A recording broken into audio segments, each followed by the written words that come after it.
Okay, so now we are live on YouTube, and without further ado, let's just begin with the uh, review. Good evening, everyone. I'm Joy, and I welcome all of you on behalf of Book Talkies. It was a nice, sweet break of around 1.5 months. So today we have Satish Joshi uncle reviewing the book Bezonomics, which is basically on upon the model of this huge e-commerce giant, Amazon, and it's the story of how Jeff Bezos has been able to, amass fortunes in this e-commerce company of the new today. So it's today is our ninth meeting of this new normal um, virtual mode, and I would just like to give an introduction of Satish Uncle. So he retired from SBI in 2011. He is a chemical engineer by profession, by qualification. He's so humble that he didn't like when I got the introduction of his which he wrote. He didn't mention that he was the chief general manager of SBI. So this is humiliating. So without any further ado, Uncle, you have the dice. I'll unmute you. You're on mute. Just give me a second. I'm unmuting you. Yeah, now you can unmute yourself. So thank you, Joy, for a very good introduction. And shall we start now? Yeah. Fine. Good evening, everyone. I was looking forward to review last month, this same review, but for some reason I was unwell, and so I could not, go through it. So this particular book called Bezonomics is by a person called Brian Dumaine, who is a reporter who reports for business weeklies in the US.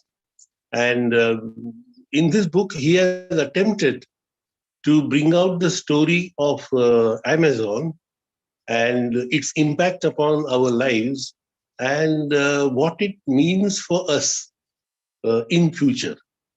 This is the broad spectrum view of the book. Now, how first let me tell you how I selected this book for the review. See, Corona pandemic has been a very trying period for all of us, and we had to stay home and wash our hands and wear masks, and all those things were, of course, there. But there was another problem for people like me that we couldn't go out, and so we were forced, in a way, to buy our things online. So this was one positive takeaway from pandemic, that we got used to shopping online. And when I was always buying books online, first from Flipkart, and after Kindle came in 2013, I got hooked onto Kindle books. And so I was familiar with Amazon's way of working and Amazon's products and services, and how they have been evolving from 2013 onwards, at least as far as the book market is concerned. But during pandemic, when I was looking for provisions or sanitizers and soaps and detergents and other things, what I found was that I was also registered in Flipkart. But between Flipkart and Amazon, I realized that Amazon is giving faster delivery, and for several items, the cost was less in case of Amazon. The cost was less in case of Amazon. And so I began increasingly to utilize Amazon only. Another thing happened in pandemic. and that was, you had to kill your time and boredom. So I registered for Prime Video also. I was wondering at the time that how come an online retail entity is providing me this kind of entertainment, something which I was not able to understand. But Prime Video was able to give me, a whole lot of entertainment by way of old serials, old movies, and so many things. So I started using Prime Video also.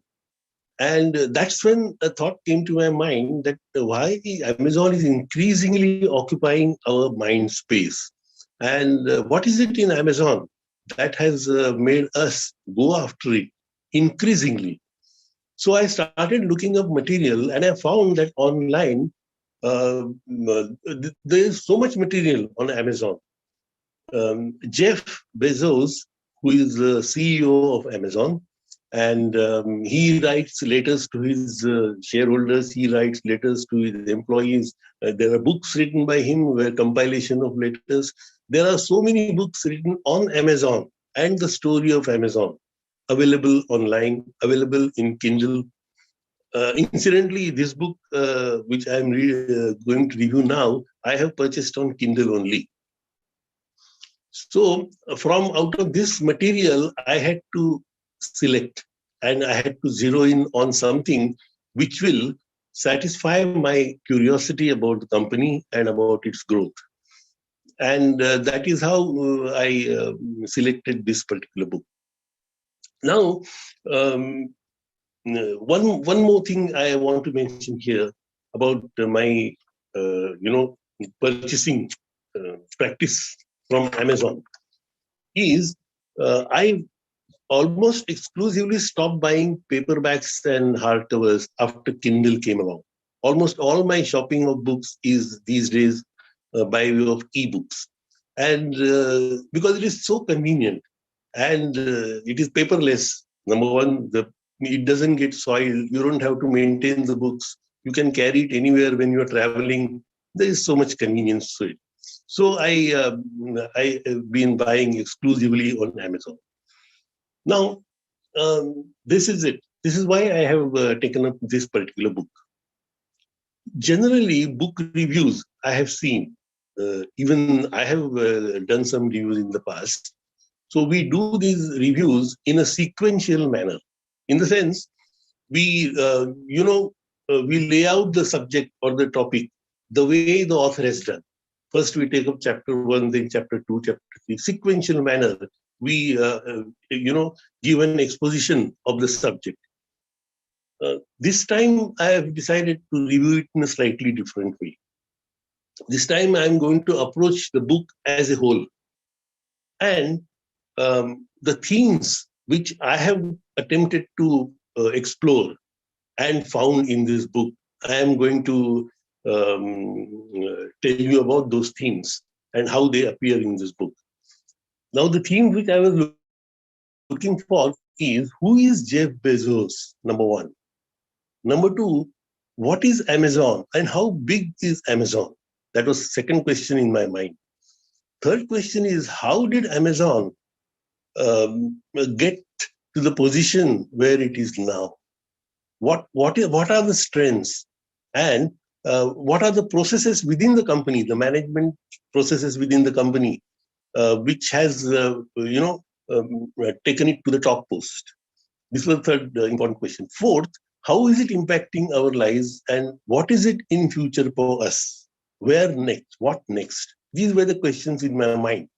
Now, these themes are scattered in this book, in all the chapters. They are scattered in this particular book, and I will try to give you what I have found in the book relating to these themes. I'll also tell you what this book is not going to, tell us. The name Bezonomics suggests that it is going to tell us about what will be the impact of Amazon or Amazon-like e-commerce companies on the economy or economy of the world. So this book is not going to tell you anything about that. That is touched upon by the author, and I will also, to that extent, only explain to you later. But uh, this book is not explaining to us what are the economic processes uh, happening, which will change the face of the world in days to come. So for that, maybe another book will be needed. Second thing, it doesn't tell us about how Amazon has gone through all these years. It was founded in 1994, and from 1994 to 1920, how the financial structure of Amazon has changed over time. Uh, because financial structure also tells the story of any organization. But this book does not bring that out. So again, this is something we had to look for some other book for this. But it tells you about the themes which I mentioned, and so therefore, let me now, without spending more time, let me start telling you about the themes which I mentioned to you in the beginning, and which I have found in this book.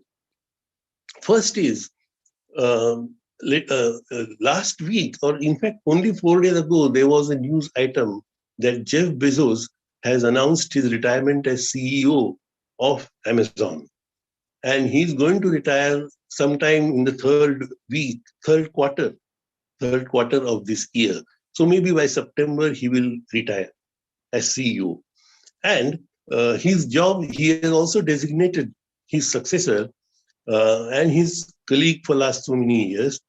And that colleague, I'll talk to you about that colleague also later on.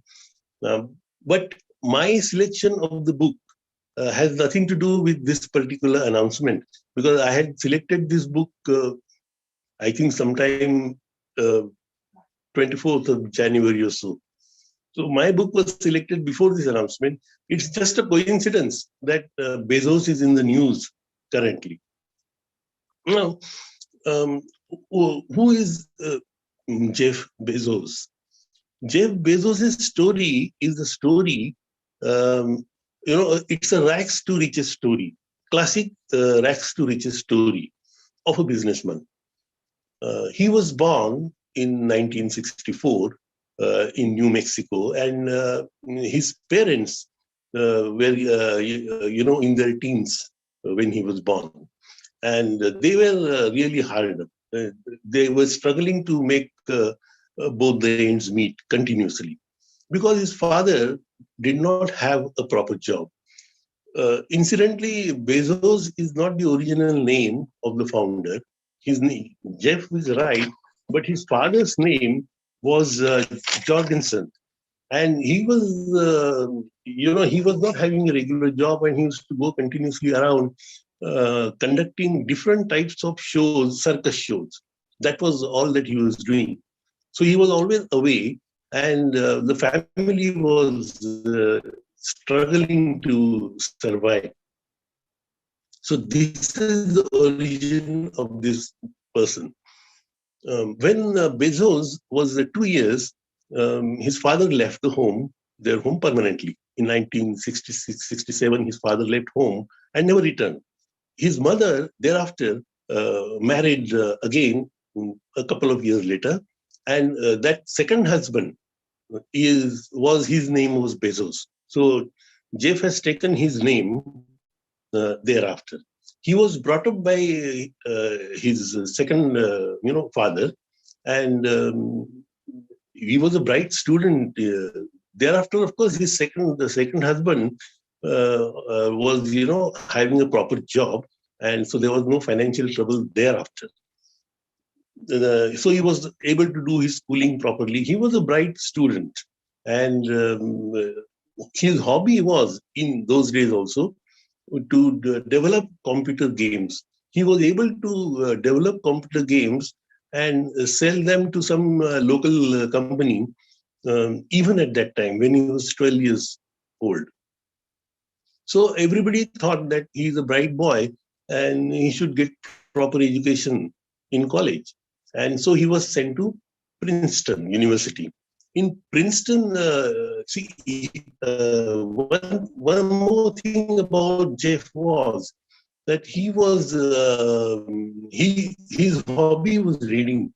He used to read a lot of books, and when he went to Princeton, he wanted to become to study quantum mechanics. So he registered for quantum mechanics. But very soon he found that quantum mechanics is too abstract for him, and he switched over to electrical engineering. So he completed his course in Princeton as an electrical engineer. After becoming an electrical engineer, he went straight to Wall Street and joined an investment company. After doing rounds with one or two companies, finally he settled down in one investment company called CB Shaw and Company. Now, this CB Shaw and Company was an private equity fund or hedge fund actually, and uh, Jeff worked with this company for a few years, and he rose very high in the company. He became vice president of the company in 1991. So he had a bright future ahead as an investment manager.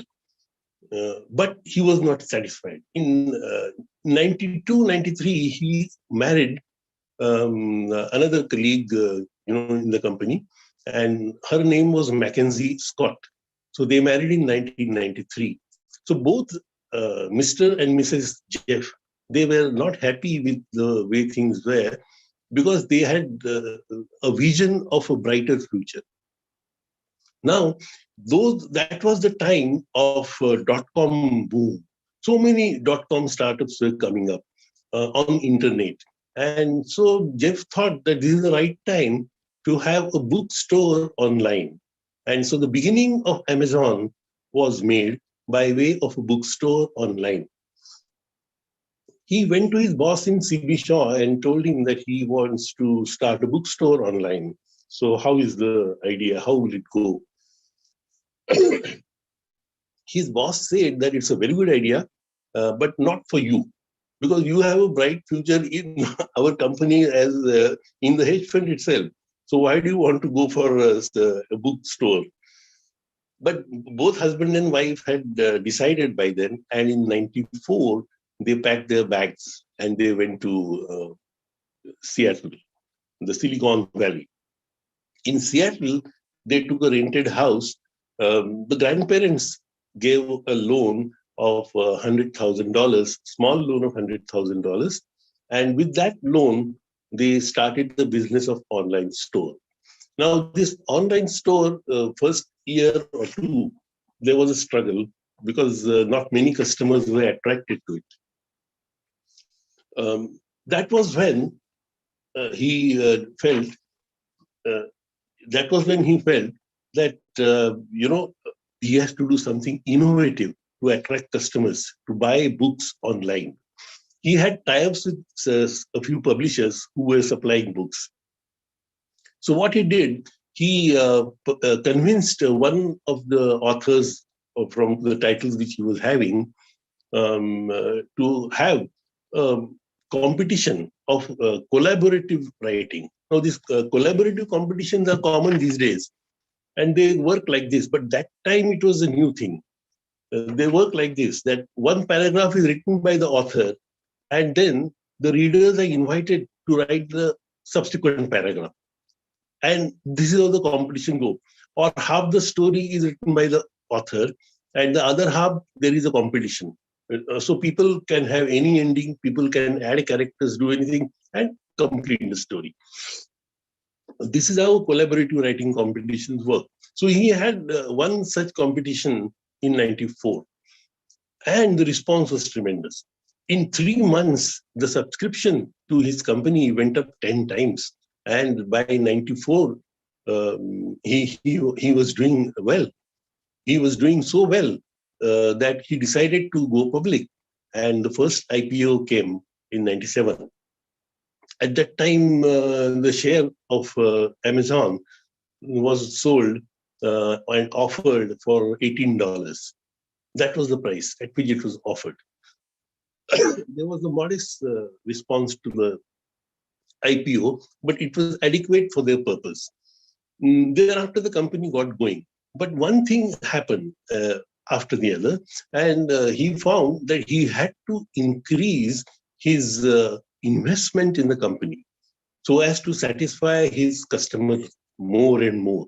And this became a recurring theme in his business model to make investments by way of expenditure, more and more expenditure to improve the site. So he went on recruiting technical people to improve the the bookstore's website, and that required a lot of money, and the company was making losses. One important thing which Jeff learned during those days was that you need investors who are willing to wait for their return. So he always went for people who had no urgency to get returns, but who were willing to wait, but who were convinced that Jeff is after a right idea. This theme continues throughout the history of Amazon, and this ability to get investments, without bothering about the price of the share on Wall Street or without bothering about the quarterly, returns, which is what the share market always does. This particular ability was, essential for the success of Amazon in the long run. Now, here two things come to the mind.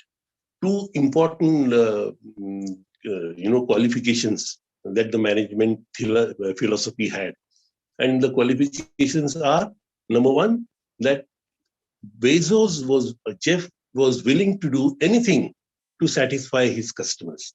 That customer satisfaction was the topmost priority for him. Secondly, he was willing to burn cash or make investment for the long run. And so everything, whatever he thought for the company was for the long run. That is the essence of what is known as strategic management. You design your products and your services to satisfy the customer requirement, not today, not necessarily today, but what it emerge, say, after 4 years or 5 years. And so this vision was the guiding principle for Amazon, has been the guiding principle for Amazon throughout. So number one, customer satisfaction. In fact, Jeff always told his colleagues that every business is for satisfaction of customer only, and that is the only reason why a business exists. And secondly, that everything has to be done for the long term. Do not think of the short term. So short-term losses were acceptable to Jeff. So the third important principle, came along, and that was because you have to be innovative to do this. To innovate, you have to, experience failures also. So Jeff experienced failures very often on this journey. From 1994 to 2001 was a series of failures. And then Jeff developed this theory that, and he told his colleagues that do not be afraid of failures, that failures are welcome, that Amazon is the best place to fail. That if you fail, your failures are necessary, in the path of innovation and progress. So this is third principle which Amazon has followed continuously, which will come up again, as we discuss the development of the various services which Amazon has offered. Now, let us go further. 2001 was a very important year in the history of Amazon and also in the history of .com business, because the .com boom, where thousands of .com companies had come up, that ended in 2001, and there was a collapse. So many companies went into liquidation. Even Amazon, whose share, by 98, 99 was priced at $287. The original offer was $18. The price came down to $5. And it was a very difficult period for Amazon. That was a time when he invited one management consultant called Jim Collins. Now, Jim Collins is still a research professor in Stanford University and management consultant also. So Jim Collins, in fact, I will suggest that Jim Collins' lectures are available on YouTube, and those lectures are tremendous. The way he talks and the kind of things he talks about company. Jim Collins has also written some excellent books, which are famous. One book is From Good to Great, and the second book is Why Some Companies Fail and Others Don't. These books, they really bring out the essence of the struggle in a business. Now, Jim Collins was called in to talk to the top management of Amazon in 2001. Jim Collins came and he spent a few days with Amazon, and he gave one concept, and that concept is called flywheel. The flywheel is a concept, now it is a common concept in management theories. It is basically a virtuous cycle. That and he said, he told Jeff that you have your flywheel in each department, in each company. So the flywheel concept goes like this.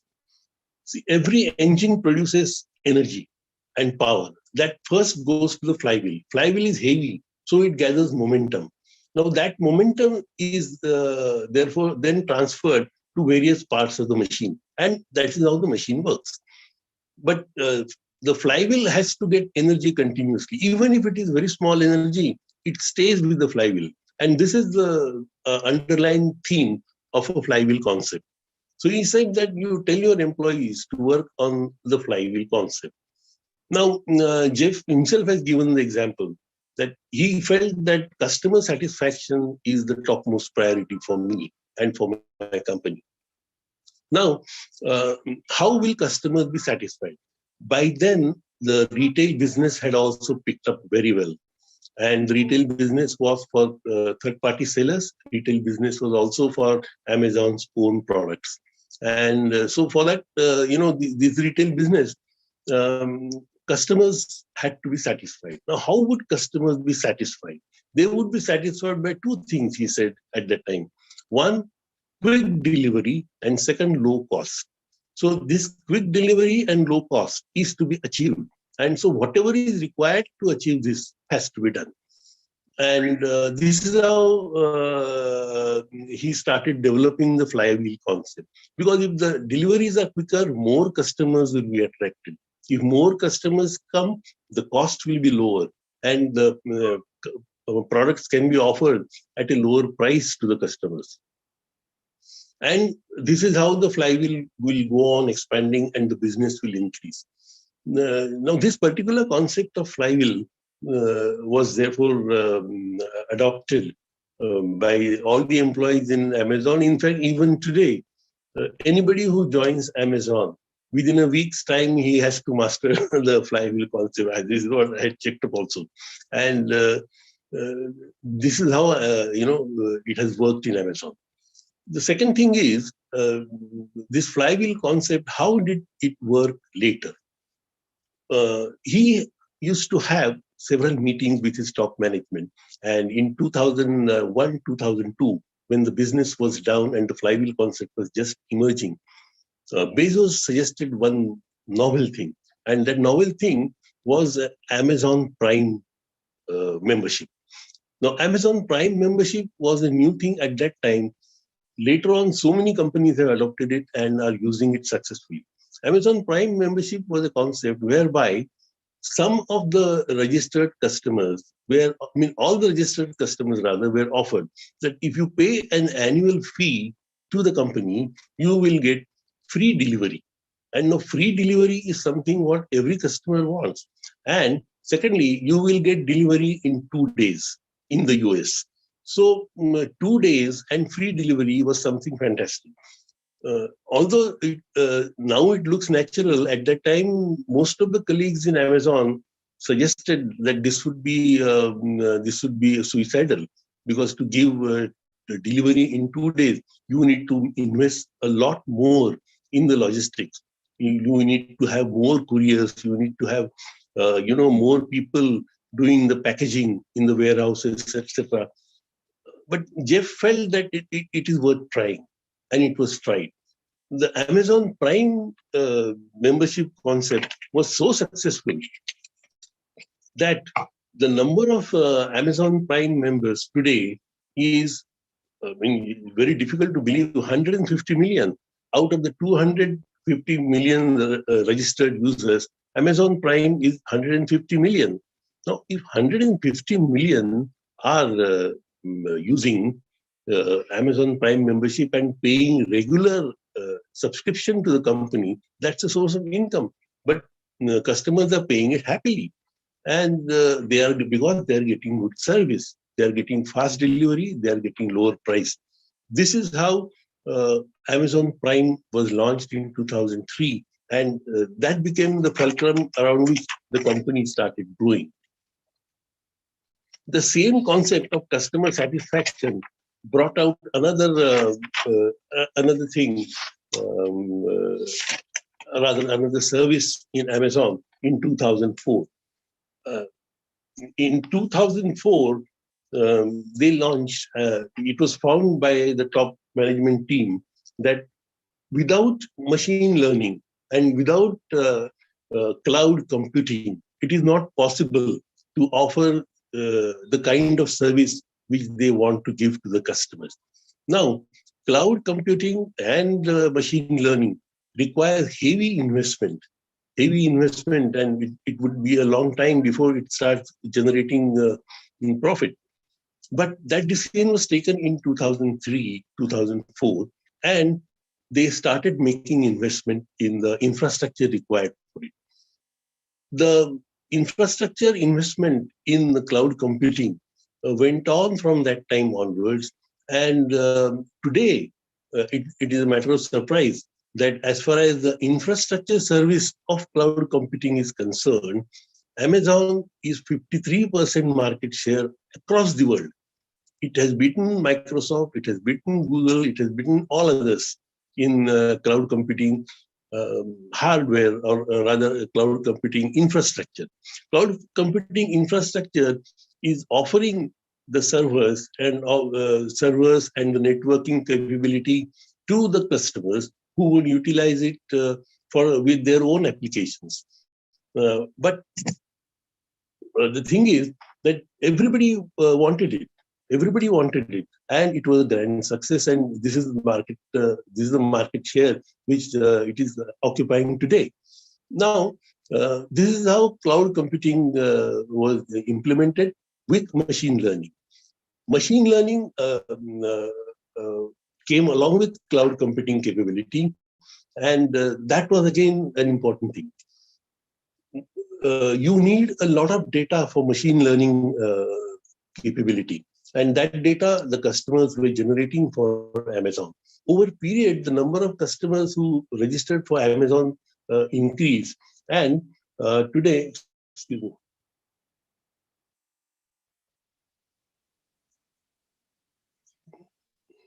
Amazon has around 200, more than 250 million registered customers who utilize the Amazon app on mobile across the world.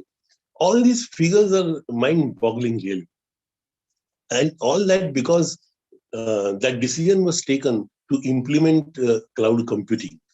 Now, what is the modus operandi comes like this, that you need a certain service or a certain capability within the company to satisfy your customer. Now, usually what happens when you make investment in that capability or in that competency, it becomes a cost center because that there is a cost involved in it. But Jeff always thought that whatever competency we develop should be useful not just for registered customers of Amazon, but for the market as a whole. And so make it available to the entire market and compete with others who are offering the service in the market. So it becomes a profit center. AWS, or Amazon Web Service, as the cloud computing part of Amazon is called, AWS became so successful that today 70% of Amazon's profit come from their cloud computing business. And this is another surprise for us. Now, but this is the way Amazon has grown to look for customer satisfaction, develop the required competency, make heavy investment in the competency so that it becomes a profit center and go forward like this. Another example of this is, what is now called Prime Video. I was surprised. I told you that how come a retail company is offering videos and movies and entertainment like this? But again, the same thing. Jeff was not worried about that his business is retail business. His business is retail business, and therefore he should not venture into something else. When he found that his customers around 2004-5, he found that his customers, they want entertainment also along with books, because books and entertainments are close, they go together. So he started music streaming and he started video service also. Now this video service called, now it is, earlier it was a part of the Amazon Prime, now the Prime Video is separate. Prime Video has become such a big activity within Amazon Group that they purchased a studio in Hollywood, and now they're having their program. The content has to be created by the company itself, various movies, various serials, etc. Plus, they have a contract with other producers, and they offer all this to the customers. Now, this is how the concept works, that you develop something for the customers, for their satisfaction, make it big. It is so big that Prime Video, for example, Prime Video has 150 million customers.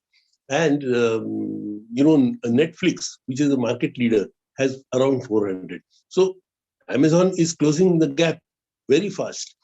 This is how Amazon has been working. And this is evident in the way the AWS or the web service developed, the cloud computing developed. It is evident in the way the Amazon Video has developed. And then came the next big thing, and that was the Kindle. Kindle was in development for quite some time. And finally, in 2007, Kindle was launched. And Kindle, after it was launched, became an instant success. Again, by the same way, the machine learning capability was available to Kindle, and that we can sense when we are, going scanning whatever is available on Amazon today. When you look for a book, I was surprised that the software is able to remember what you have scanned earlier, which places you have visited earlier, what kind of books you like, what kind of books you purchase, and accordingly make recommendations. And this is all part of the machine learning capability which it has got, and which is evident in the way Kindle software works.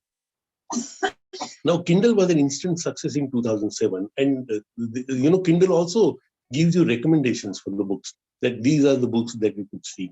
Now, this Bezonomics was recommended by Kindle, and that is how I purchased that book.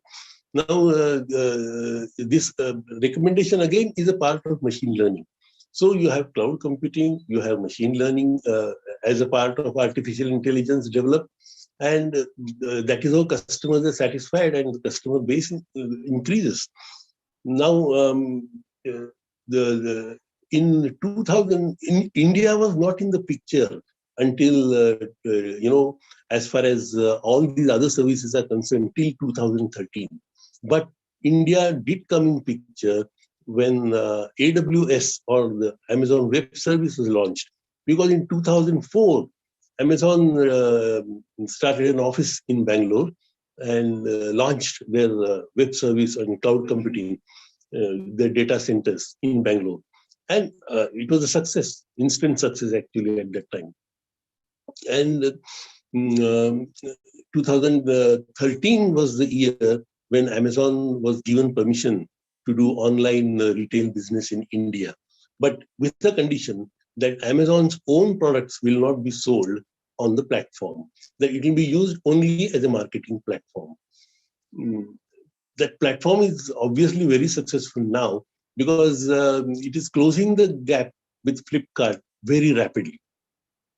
I will talk about it a little later because first I want to go to the next major breakthrough that was made in 2014.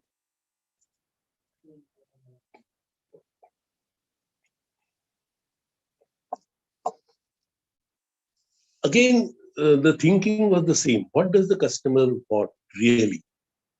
Uh, Another management principle which Jeff always tells his employees is that we should always go by the data given by our cloud computing, and that data is paramount, and we should not go by anecdotal evidence and take decisions based on anecdotal evidence.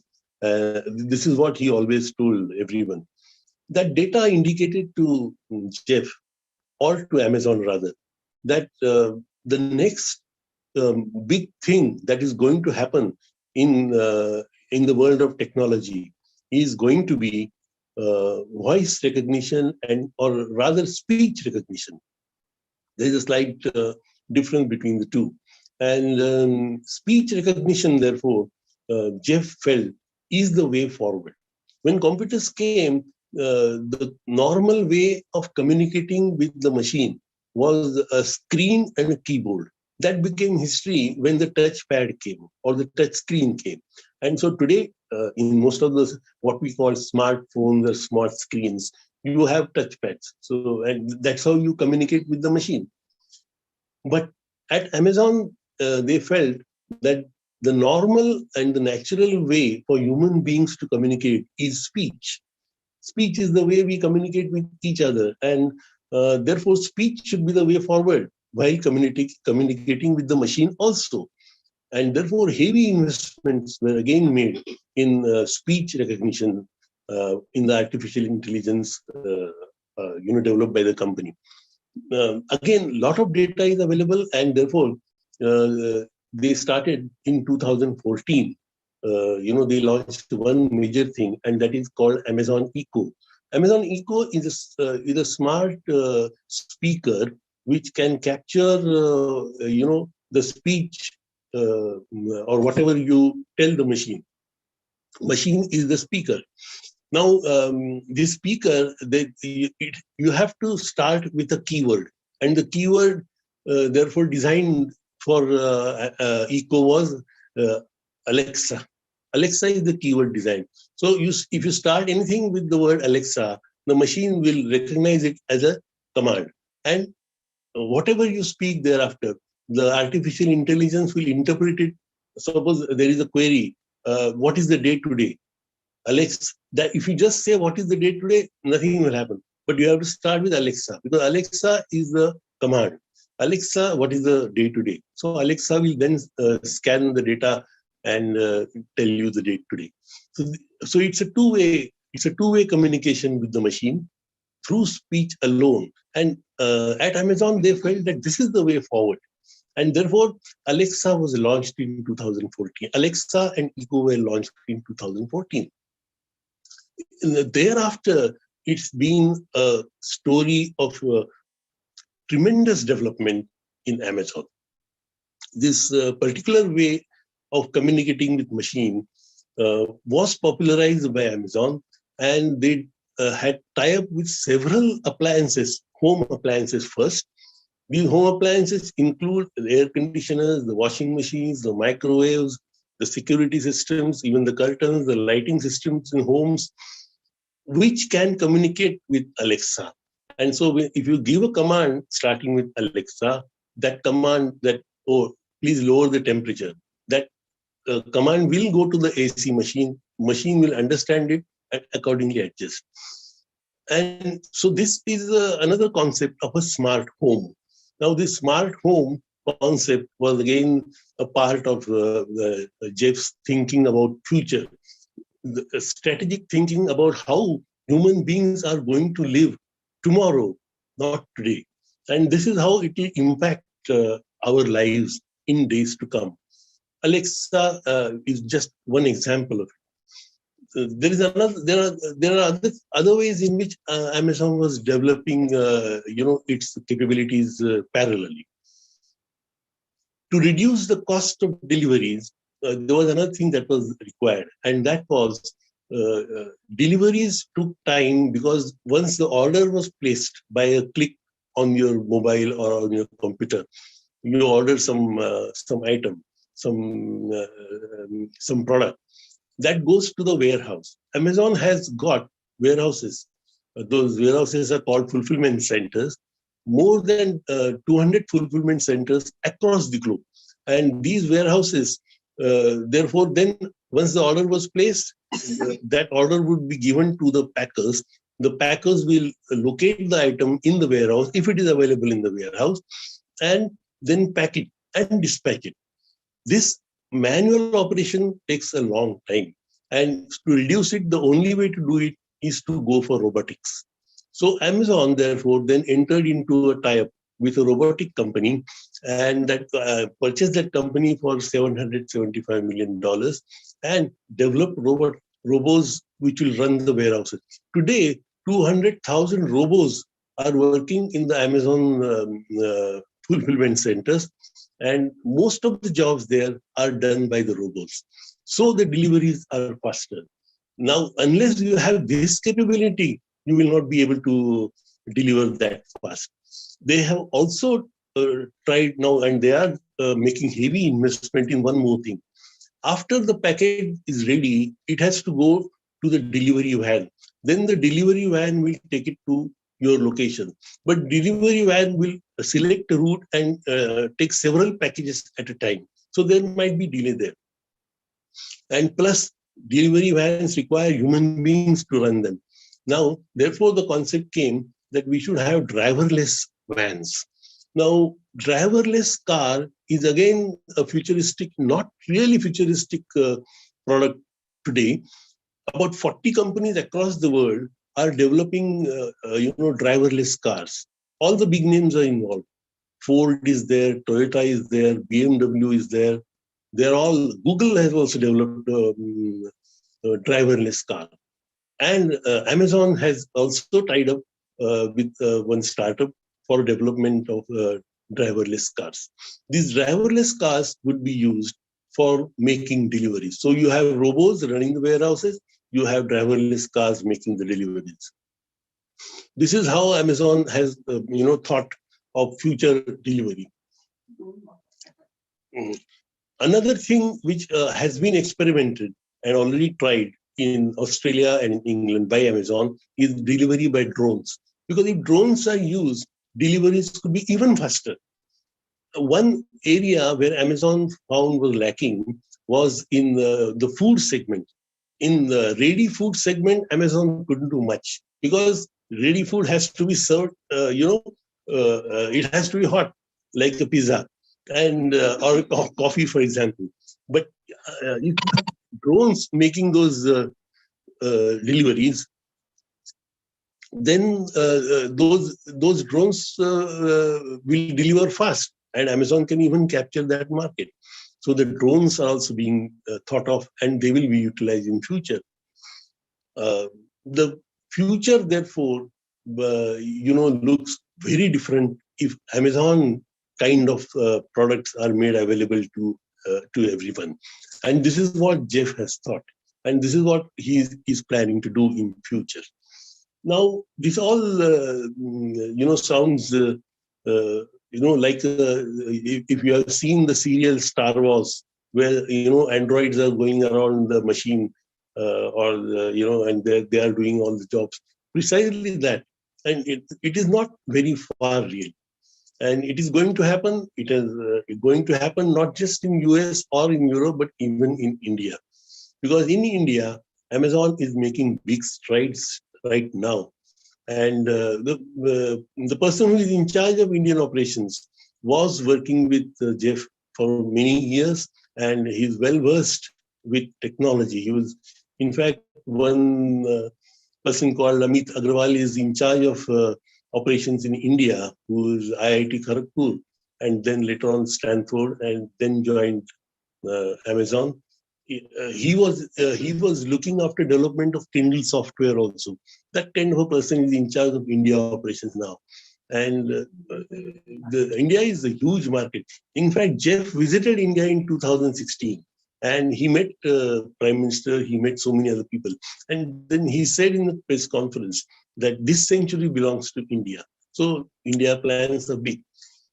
Uh, they wanted to make an entry by taking over Flipkart, because Flipkart, the Bansals, both the Bansals who had started Flipkart, they were finding it difficult to expand because they didn't have enough resources. And therefore, both Walmart and Amazon, they wanted, there was a competition. Finally, the competition, Amazon ceded it to Walmart, and Walmart made the investment in Flipkart. Mm. The price was $16 billion. Amazon thought that it is not worth $16 billion, and therefore they withdrew from the competition. Today, Amazon is making investments in India, Amazon India, and the aggregate loss of Amazon India is about $6,000, $1 billion. Maybe the loss will go further to two, three, four, $5 billion. But that's okay. I mean, otherwise, if they had to purchase Flipkart, they would have had to pay much more. So maybe, I mean, it depends on future how it develops. Could be a right decision.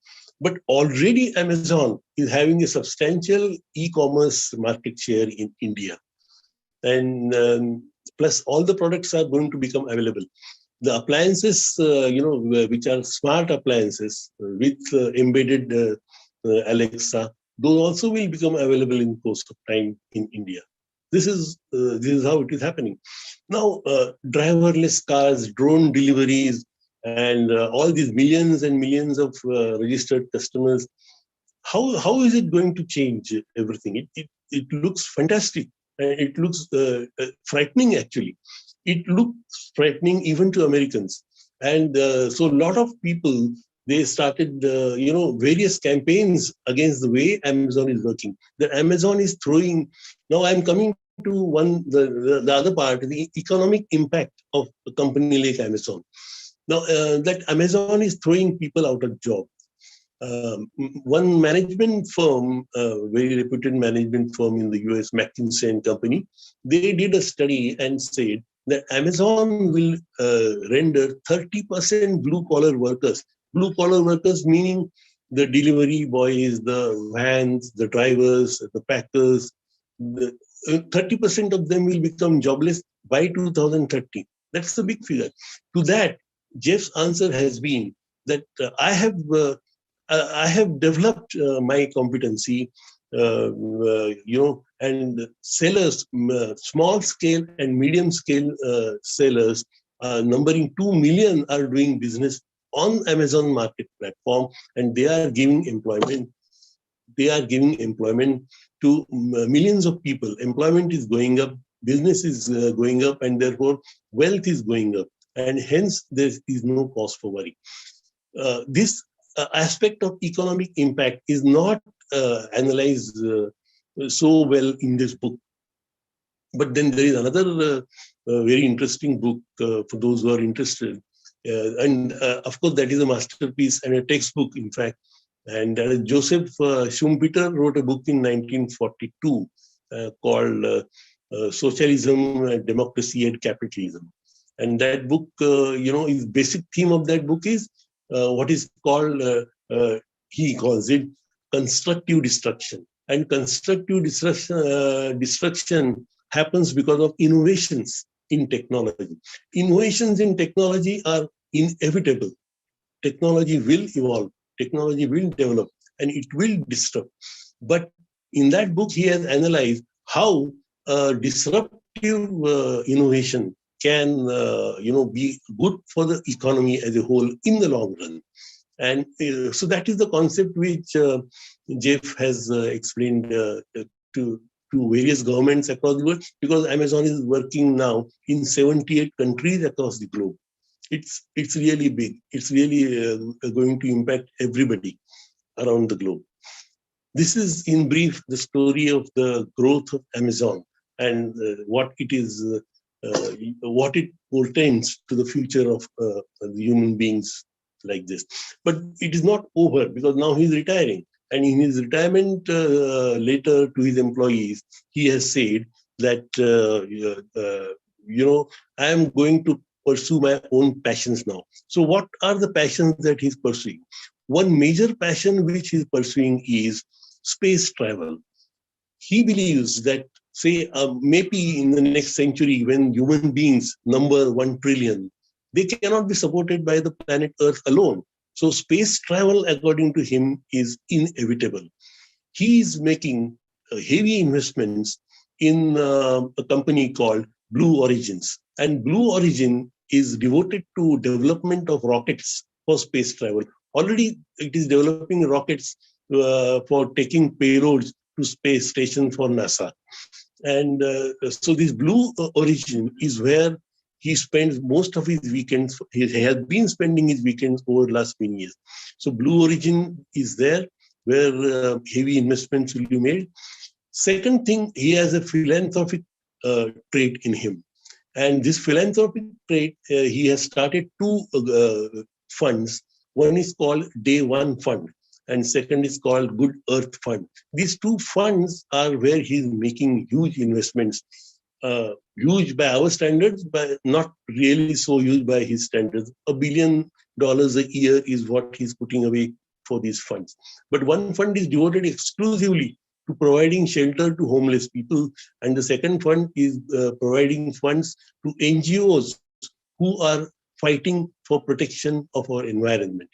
So these are his passions which he is going to pursue in days to come. I think I have given a sense of what this book has covered, where it is lacking. Also, I have explained, and what else we need to read if we want to know how the future is developing through the technologies that are coming up, like from companies like Amazon. So, thank you very much. I have enjoyed this particular, review. I hope you have liked it too. Thank you. Yeah, Uncle, definitely I liked it. So Amazon is really a huge empire, as you mentioned, and it has to have a very elaborate supply chain system, as you mentioned, and a pretty clever business model. Now, which started as a bookshop, is now a multi-billion dollar empire and has amassed its owner enough to make him the richest man on the planet. So people always look at success, look at how they at their success based on what they have achieved and judge them on that basis. But they fail to judge them on the failures that they have endured. And as you mentioned, quite that he was ready to endure failures to grow. And Yeah. Amazon too has endured a lot more failures, like the Fire Phone and the Amazon Wallet, which was introduced The Fire quite Phone was some a very big failure, yes. yeah, and Amazon Wallet was introduced Yes. pretty lately. So judging him by that and his success, you can truly understand his uh, willingness to take challenges and to grow. So thank you, Uncle, for this insight into the empire and